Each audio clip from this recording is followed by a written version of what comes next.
at it exclusively from the employee point of view.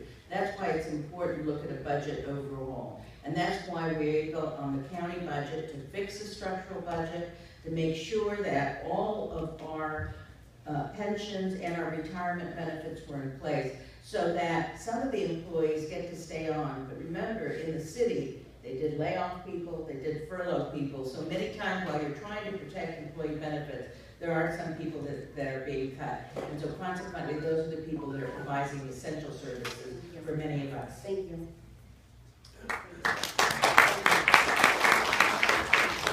Ms. Diaz? Would you like to go? Okay. Mr. Travis, would you like to? Fantastic. Moving along, this next question, we're going to start with Ms. Diaz for this one. This question is by Daniel V. In your opinion, what are some of the issues important to this community that aren't being addressed by the current city council as they relate to CD 14?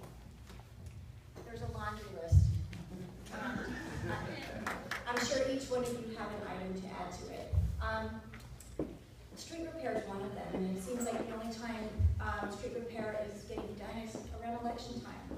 What a concept. It can't be done at the time the leader takes office. It's done only at a time that he feels it is important. Well, there's street repair, there's protecting small businesses. The mayor decided to give a tax decrease to small businesses. The incumbent wants to raise taxes. That's one.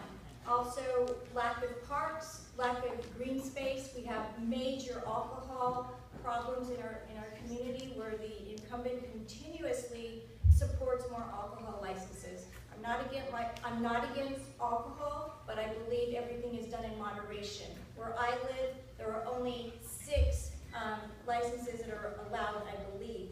And Terry Marcus just gave me the sign of 3. And we have 12.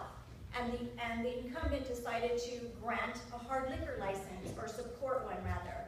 We don't need that when Hispanics, Latinos are gravely affected by alcohol consumption. I see it in the ER rooms. I see it every day on the streets.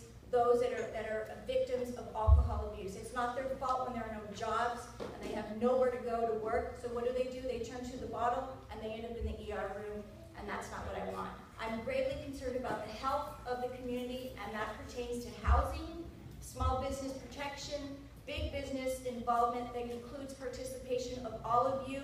Also, we need to save our environment and think smarter and wiser.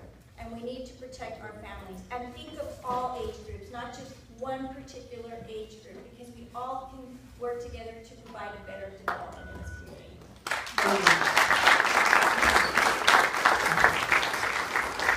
Mr. Travis? Can I repeat the question? Of course.